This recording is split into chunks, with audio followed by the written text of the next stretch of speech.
1. Introducción. JAG Res 1.1. Importancia actual del mercado. El valor de los alimentos enlatados vendidos anualmente en el Reino Unido supera los 1.500 millones de libras esterlinas. Se consumen más de 7.500 millones de latas, de las que 1.500 millones son importadas al Reino Unido. Tabla 1.1. En Estados Unidos, el valor de los alimentos conservados mediante tratamiento térmico se aproximó a los 18.000 millones de dólares en 1987. En esta cifra se incluyen latas, botes de vidrio y envases asépticos de cartón, y se obtuvo de un censo de más de 1.100 empresas de fabricantes de Estados Unidos. Estas cifras ponen de manifiesto que la popularidad de los alimentos tratados por el calor y en particular de las latas se mantiene. Al contrario de lo que algunos pueden creer, se ha previsto que la venta de alimentos enlatados seguirá creciendo durante la próxima década, siendo frutas, hortalizas y pescados los productos que experimentarán probablemente los mayores incrementos. Además de los envases tradicionales para alimentos sometidos a tratamiento térmico, las latas y los botes de vidrio están apareciendo algunos nuevos. Los recipientes de plástico han sido introducidos comercialmente tanto en Estados Unidos como en Europa para comidas preparadas. Figura 1.1, 1.2. En Estados Unidos ha alcanzado un éxito importante el recipiente de 4 onzas, 113,4 gramos, para puré de manzana envasada asépticamente. En 1988 se vendieron 500 millones de unidades, tabla 1.2. En el Reino Unido, la venta de un envase de 125 gramos para alimentos destinados a animales de compañía ha aumentado desde 0 a docenas de millones en menos de 2 años. 1.2. Tendencia de los consumidores. Al comienzo de la década de los 90, la demanda de los consumidores se orienta hacia alimentos considerados como 1. Mejores nutritivamente. 2. Más naturales. 3. Más adecuados, mejor adaptados al estilo de vida rápida. 4. Inocuos, sanitariamente muy seguros. La mejor nutrición se asociaba inicialmente a un menor contenido de calorías. Los fabricantes de alimentos están orientando actualmente las necesidades de los consumidores hacia unos requisitos sanitarios más específicos. La publicidad incluye con fuerza en grupos con un mayor contenido en fibra, bajos contenidos de grasa, azúcares y sal, ausencia de aditivos o conservadores, etc. El término natural suele asociarse con fresco, que a su vez se asocia generalmente con alimentos perecederos, con vida útil corta. En nuestros establecimientos de venta al detalle están comenzando a aparecer alimentos orgánicos, es decir, alimentos obtenidos sin fertilizantes químicos. La necesidad de alimentos envasados más adecuados se ha traducido en el aumento del número de productos destinados específicamente para el horno microondas doméstico. La penetración de dichos hornos en los hogares, tanto de Estados Unidos como de Europa, ha sido rápida y sigue una línea ascendente. En 1989, el 80% de los hogares de Estados Unidos disponían de horno de microondas. Las ventas de alimentos preparados y envasados destinados a este tipo de horno superaron los 7.000 millones de dólares y se asegura que alcanzarán los 60.000 millones de dólares hacia finales del presente siglo. Uno de los hechos más significativos han consistido en el avance experimentado por las comidas preparadas, envasadas en bandejas de plástico, listas para calentar en el microondas del hogar.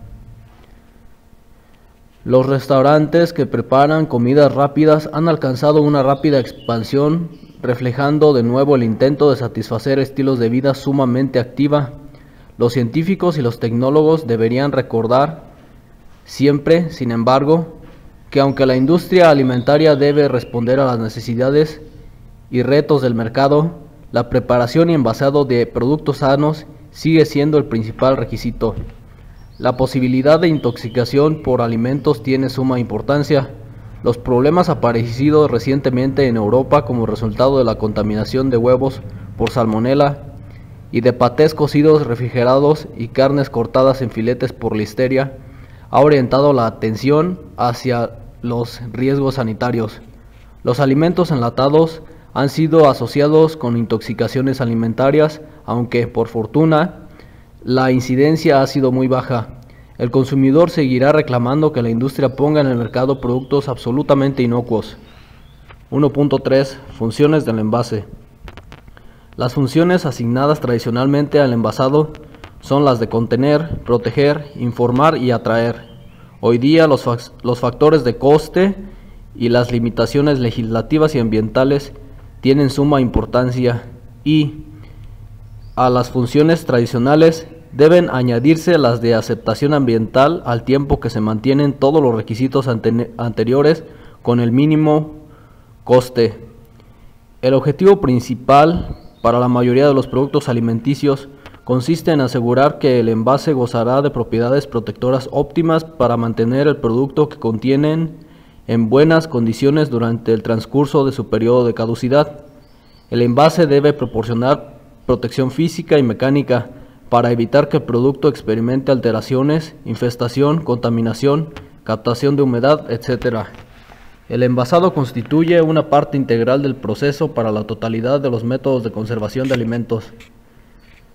En el procesado térmico de alimentos debe garantizarse también su protección frente a recontaminaciones mediante su introducción en un recipiente resistente y de cierre hermético. La compatibilidad recipiente/producto es de suma importancia. Las características del envase, además de mantener la integridad física y microbiológica, no deben provocar alteraciones en las características organolépticas del alimento que contienen ni, lógicamente, poner en peligro la salud pública. Estos requisitos son actualmente obligatorios en el Reino Unido, de acuerdo con The Materials and Articles in Contact with Food Regulation 1987, normas de 1987 sobre materiales y artículos en contacto con los alimentos. La gestión de calidad resulta vital en la selección inicial y posterior aplicación de las especificaciones correspondientes a los recipientes destinados a envasar alimentos. Los distintos materiales de envasado presentan componentes muy diferentes, aunque el alimento y el ambiente en el que se distribuye puede ser similar. En los envases metálicos resulta crítica la selección de las especificaciones correctas del envase para reducir al mínimo la corrosión y posterior contaminación del producto con metales trazas. De manera similar, la construcción del envase y del cierre es importante para evitar la existencia de poros que faciliten la pérdida de líquidos y la penetración de microbios. Los recipientes flexibles se hallan sometidos a especificaciones detalladas de resistencia de laminado y de seguridad del cierre, junto con los límites estrictos sobre la cantidad permitida de material extraíble en condiciones de análisis estandarizadas. Los recipientes rígidos de plástico deben cumplir unas limitaciones bastante estrictas sobre el contenido de monómeros de plástico para usos específicos. Por ejemplo, para envasar productos lácteos, los recipientes vacíos tienen que ser manufacturados siguiendo unas condiciones estrictas de higiene, de forma que lleguen a la industria envasadora con un escaso contenido microbiano. Los envases usados para las industrias alimentarias deben satisfacer, por consiguiente, múltiples requisitos, por lo que se ven sometidos a controles de calidad durante su fabricación. La consecución de esta calidad resulta esencial para el desarrollo tanto de la industria envasadora como elaboradas de alimentos. 1.4. Selección del envase. Las industrias dedicadas a envasar y tratar alimentos son dinámicas, evolucionando y desarrollándose de forma continua en respuesta a las necesidades del mercado, el aumento de los costes de la materia prima y a las presiones sociales. Cada vez adquiere mayor importancia la elección del recipiente, así como de los métodos para el tratamiento y la conservación de los alimentos. Por consiguiente, cuando sea preciso, ¿cómo puede realizarse la selección óptima? La experiencia ha llevado al conocimiento de que ninguna decisión se realiza nunca de forma objetiva, ya que existen diversos deseos, necesidades y conveniencias que influyen en la misma. La selección del envasado es, ante todo, en términos básicos, un compromiso entre rendimiento y coste. La totalidad del mundo occidental dispone de suficientes existencias de alimentos. Gozamos de suministros regulares de alimentos de elevada calidad y en nuestro sistema de vida es corriente destinar una proporción importante de nuestros ingresos para su adquisición. El desarrollo de productos nuevos dependerá de tendencias demográficas, modas, etc. Siempre deberá recordarse, sin embargo, que la percepción por parte del consumidor de la calidad y el coste en dinero es el único criterio para la implementación con éxito de un producto nuevo. Según se ha indicado anteriormente, la percepción del consumidor es de total importancia, suponiendo que se desea desarrollar un producto nuevo. ¿Cómo deberíamos seleccionar la vida óptima para su producción? 1.4.1 Elección del recipiente. La elección del recipiente vendrá determinada principalmente por 1. Facilidad de manipulación. 2. Rapidez de llenado. 3. Facilidad de cierre. 4. Facilidad del proceso. 5. Forma, diagonal, diseño. 6. Impresión, diagonal, etiquetado. 7. Caducidad requerida para el producto. 8. Utilidad. 9. Necesidades del consumidor. 10. Requisitos legales, diagonal, ambientales. En este libro son tratadas las diversas propiedades funcionales de los envases metálicos, botes de vidrio y recipientes de plástico.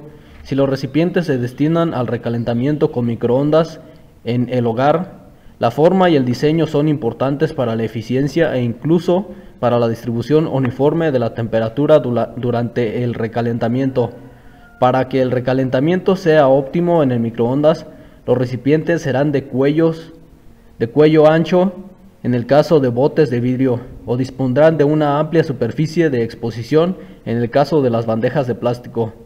Los recipientes serán poco profundos y el diseño de los ángulos resulta importante para facilitar la eliminación de aire cuando se calienta el producto y evitar así el fenómeno conocido como efecto volcán, que provoca vertidos del producto.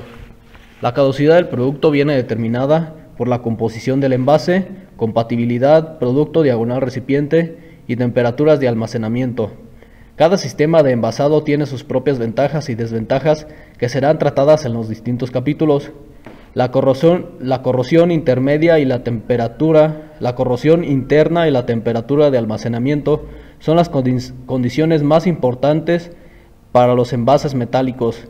Los botes de vidrio son inertes e impermeables, aunque si la luz influye sobre la caducidad del producto, entonces el vidrio supone lógicamente una desventaja.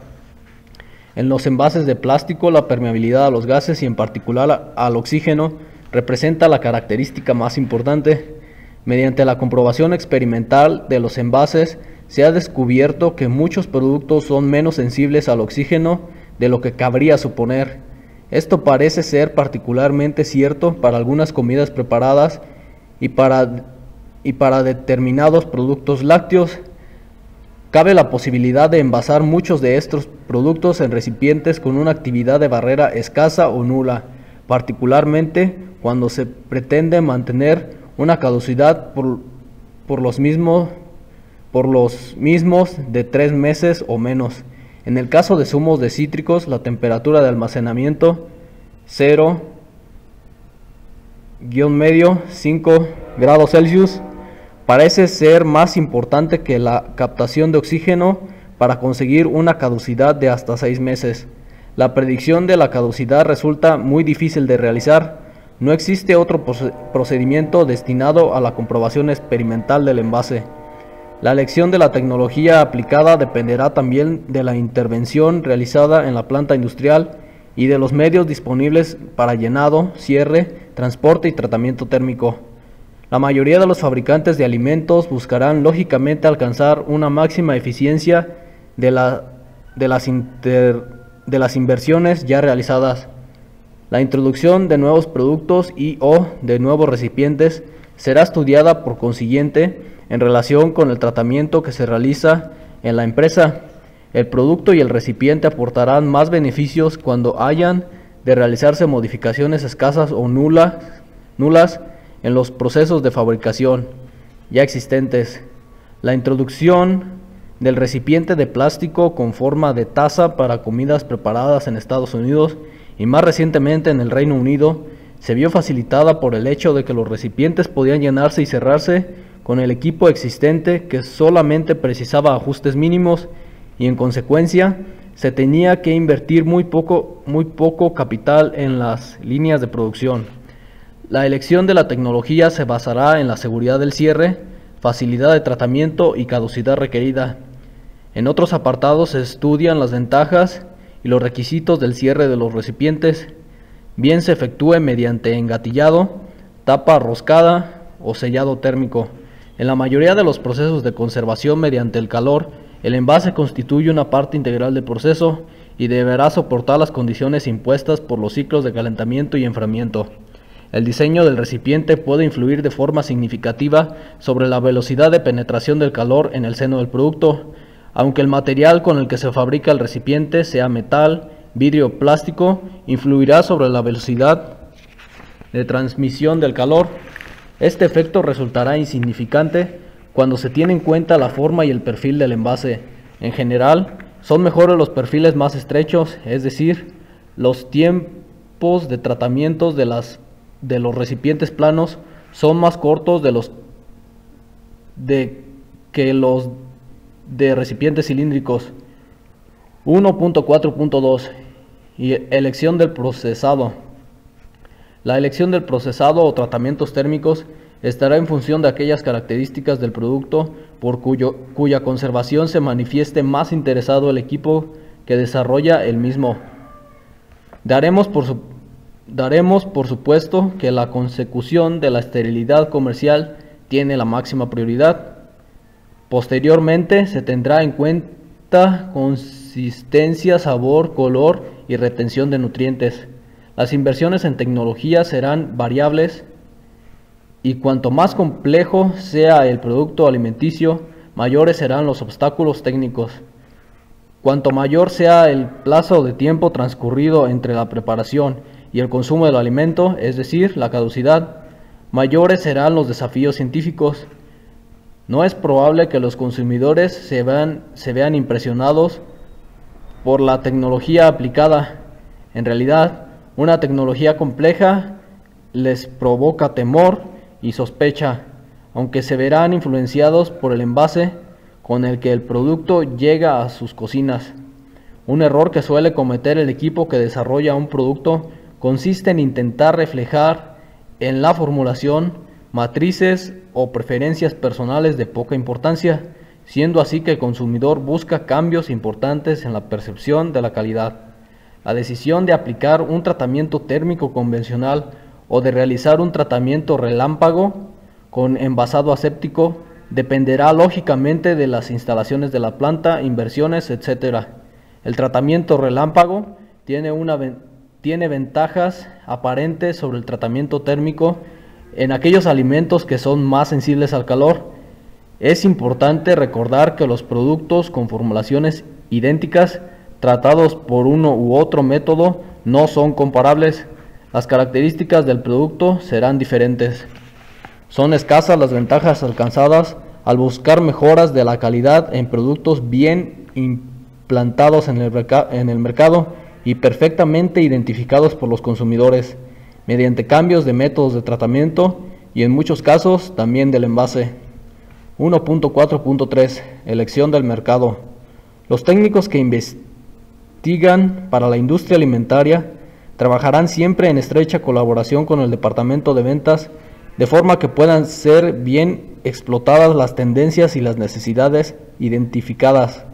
El departamento comercial percibirá la necesidad de disponer de un nuevo producto o envase cuya forma, diseño, decoración o alguna característica particular como facilidad de empleo o de apertura, buena disposición para la mesa, etcétera, favorezca su introducción en el mercado.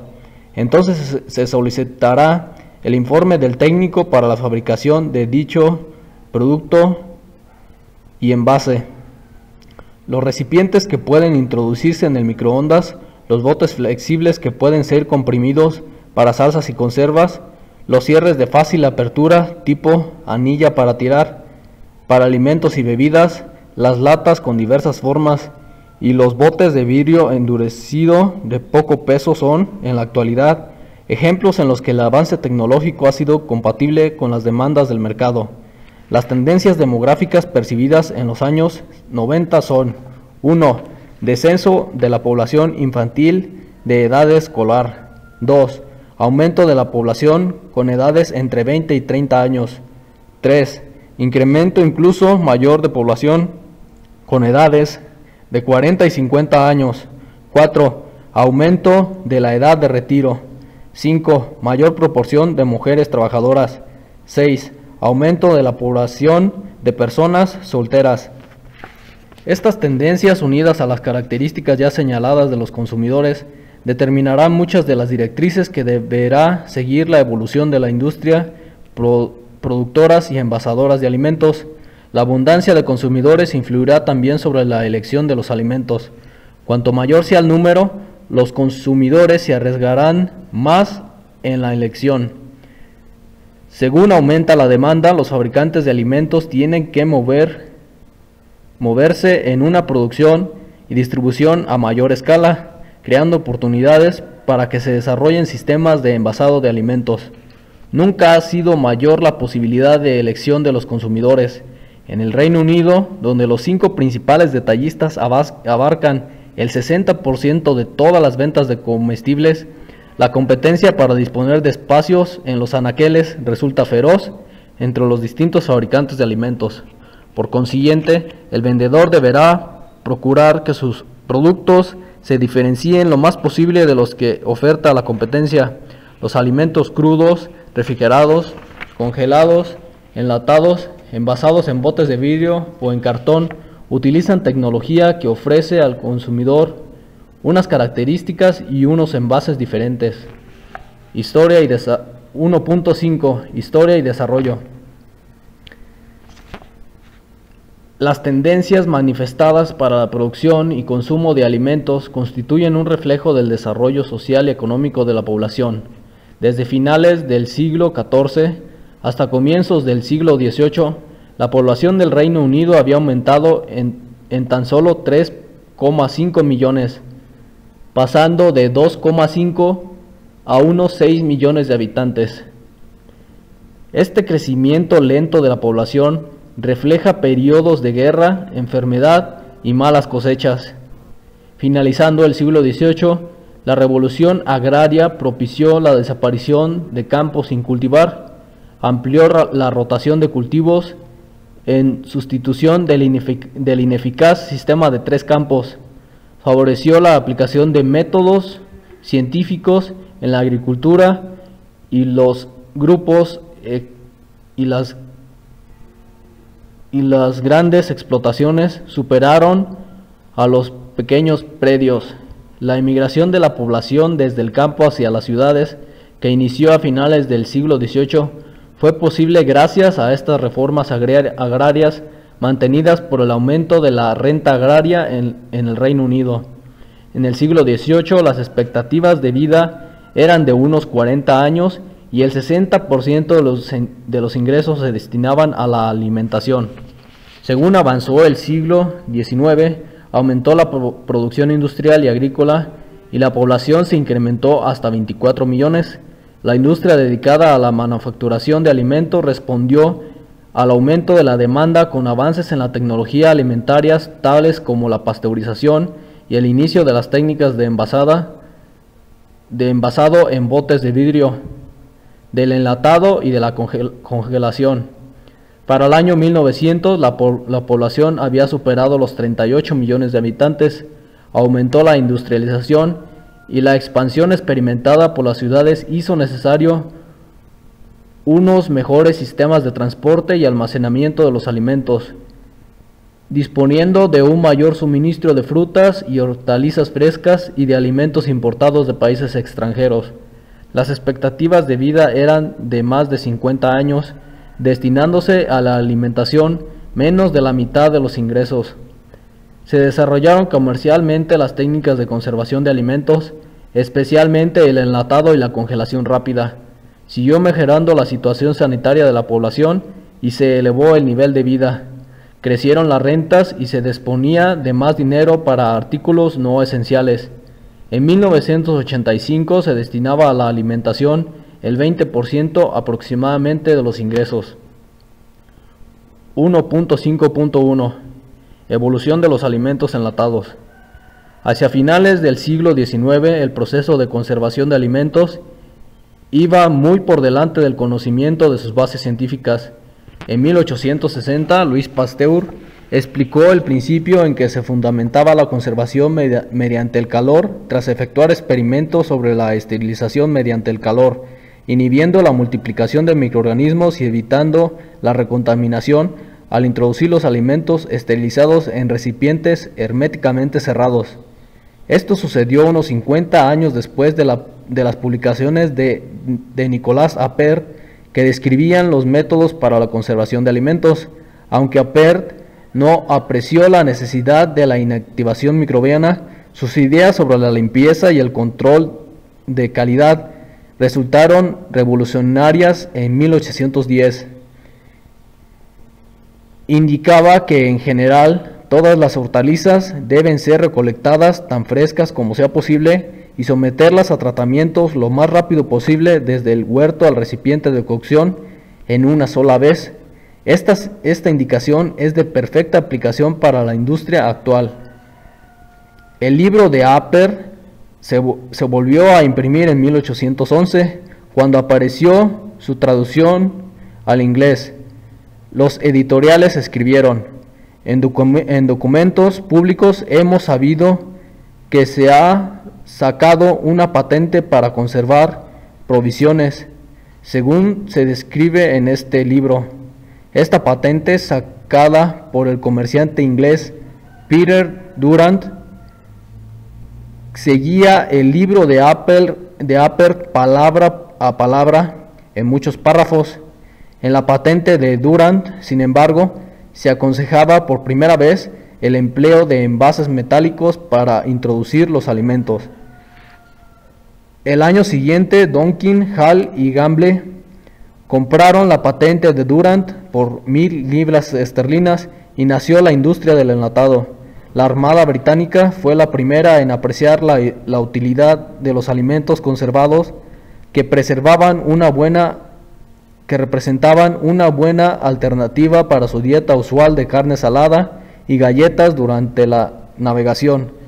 En 1814, el almirante Cochrane, jefe del West Indies Station, solicitó algunas carnes conservadas para comprobarlas en sus marineros enfermos. Sin embargo, fueron las exploraciones al Ártico, que despertaron mucho interés y atención por parte del público, las que aumentaron la reputación de los alimentos enlatados como medio para disponer de una dieta sana.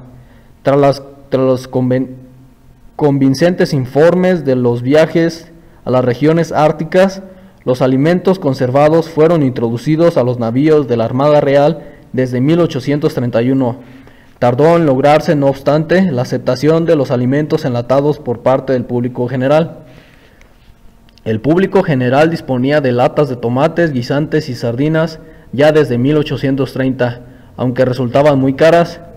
Los precios de las latas de sopa, carne y salmón eran el equivalente a 9.5 diagonal 13 peniques, 11,5 peniques y 14,5 peniques respectivamente, mientras que el alquiler de una casa era de unos 16,6 peniques por semana.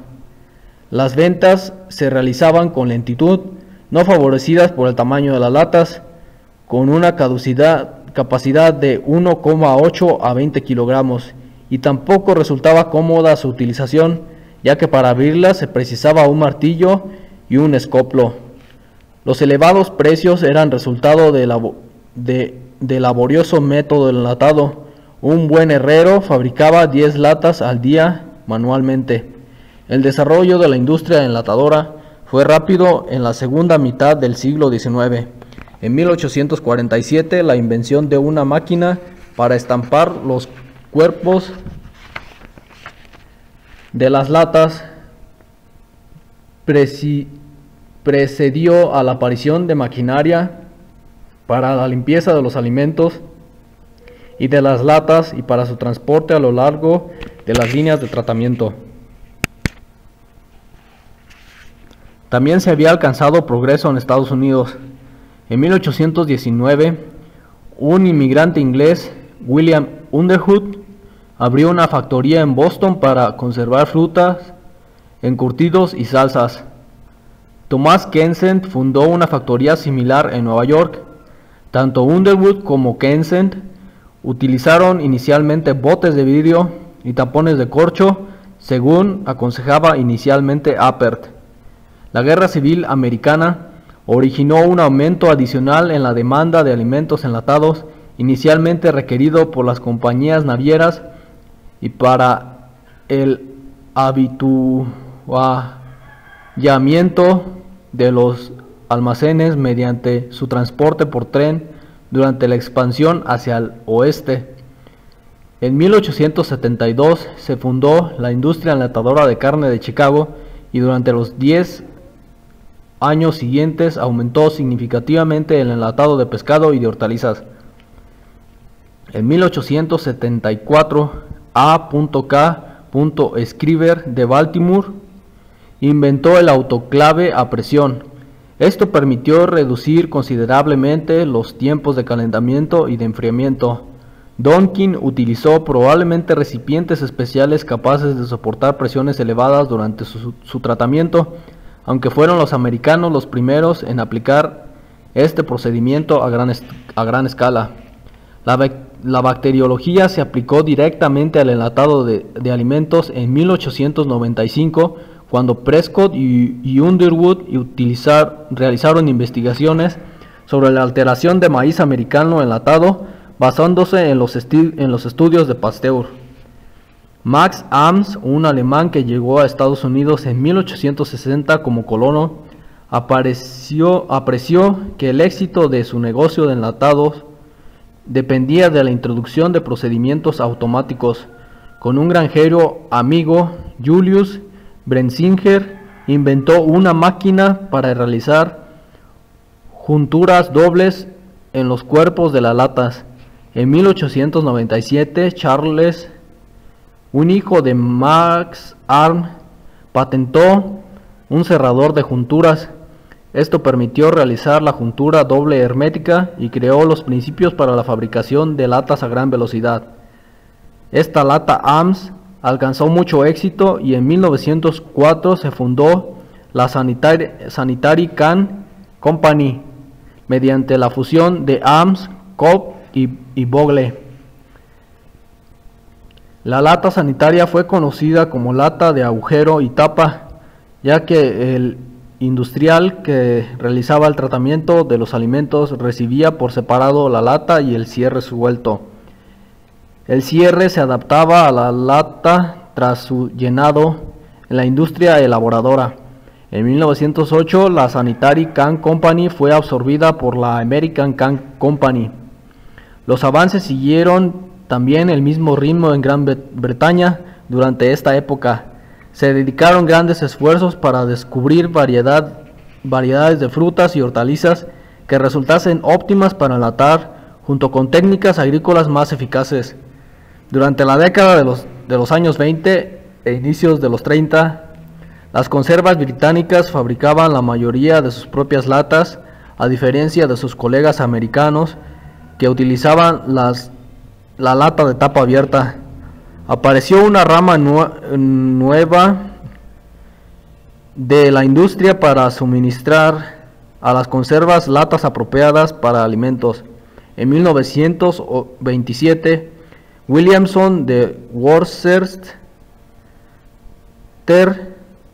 instaló una línea para la elaboración de latas Max Ams.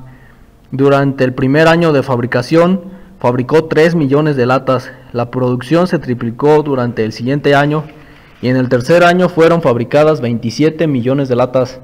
En 1930, Williamson se fusionó con la Metal Box Company y adquirió en exclusiva los derechos para utilizar durante 15 años en el Reino Unido la maquinaria de alta velocidad, los métodos, procedimientos y las patentes de la Continental Can Company de Estados Unidos.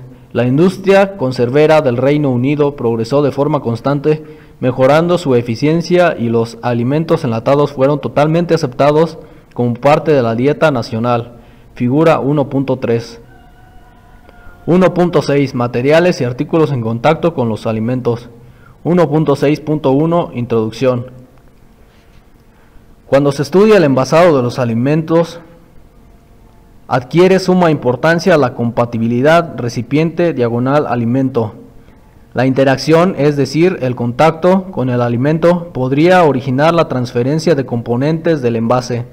En algunos casos, esto puede suponer un riesgo para la salud del consumidor. La protección del consumidor es la razón primordial para el establecimiento de protección de normas y de códigos de práctica referentes al contacto con alimentos. El contacto con alimentos, materiales y artículos que establecen contacto con el alimento tiene una importancia cada vez mayor para el fabricante en la cadena alimentaria. Ha pasado de ser un aspecto primordial de la legislación con el rango de ley internacional de alimentación. La rápida introducción de nuevos materiales y envases para cubrir las demandas del mercado ha exigido una mayor vigilancia y control para evitar potenciales problemas sanitarios. 1.6.2 Normas para el contacto con alimentos. La mayoría de los países han establecido alguna forma de control para los materiales que contactan con los alimentos. Una de las normas consiste en la aplicación de códigos de práctica que industrias importantes ayudarán a crear y seguir. Este ha sido el caso del Reino Unido con el Código de Plásticos que mantiene contacto con los alimentos, establecido por la Federación Británica de Plásticos. Otra norma consiste en el establecimiento de leyes estatales, como sucede en el Código de Regulaciones Federales para Alimentos y Fármacos de la Administración de Estados Unidos, Food and Drug Administration. Cualquiera que sea la norma reguladora local, el problema que supone el contacto con los alimentos suele evitarse mediante la aplicación de uno o de la totalidad de los procedimientos siguientes. 1. Listas aprobadas. Los riesgos toxicológicos derivados de los materiales y de los componentes de los materiales deberán ser valorados por un equipo adecuado constituido por personal procedente de la administración, de la fabricación, de la industria y técnicos. El estudio deberá abarcar un abanico de aspectos toxicológicos, tales como métodos para la incorporación de los componentes en el material, riesgo de transferencia desde el material y datos toxicológicos derivados de pruebas de alimentación, consumos diarios potenciales, etc. Según los resultados de estos aspectos toxicológicos, los componentes o el material serán aprobados o no. 2. Pruebas de transferencia. La cantidad de componente de un material que puede pasar a los alimentos tiene mucha importancia, aunque esto supone necesariamente un riesgo de toxicidad, ya que el componente puede ser inocuo, el grado de difusión puede ser un indicador de que el material no es suficientemente estable para el uso a que se destinaba. Las pruebas específicas de transferencia hacen referencia a componentes determinados y específicos para los que se han definido niveles máximos resultantes generalmente de datos toxicológicos. Las pruebas totales o globales de transferencia miden la cantidad total de todos los componentes extraídos según las condiciones del ensayo. Como tal, esta prueba no constituye por sí misma una medida de la toxicidad, ya que determina el extracto total sin caracterizar los diversos componentes. Constituye una tarea muy difícil la determinación de cantidades vestigiales de componentes químicos en una mezcla bioquímica compleja tal como es un alimento. Cuando se mide la transferencia total, supone una tarea imposible identificar la mezcla de compuestos transferidos, cuya composición y cantidad es desconocida y aparece enmascarada por la composición del propio alimento. En consecuencia, resulta innecesario llegar a un compromiso. En lugar del alimento se utilizan simuladores cuidadosamente seleccionados para descubrir los componentes claves del alimento capaces de provocar la posible extracción de materiales del envase, por ejemplo, acidez, grasa y contenido alcohólico. En cada caso, las normas y los códigos definirán las condiciones de la comprobación basándose generalmente en las condiciones de empleo de cada combinación de envase y material. 1.6.3 Legislación. La legislación promulgada en Estados Unidos bajo los auspicios de la Food and Drug Administration ha ejercido una influencia definitiva. Muchos países de Europa y del Lejano Oriente han usado la normativa de Estados Unidos con la finalidad de establecer rápidamente una base para la selección de los materiales que han de establecer contacto con los alimentos. La F.D.A. ha tenido, en consecuencia, una influencia considerable como punto de referencia determinado, en algunos casos, la aparición de nueva legislación por todo el mundo. Estados Unidos. La norma sobre materiales que contactan con los alimentos apareció en el capítulo 21 del Código de Regulaciones Federales de la F.D.A.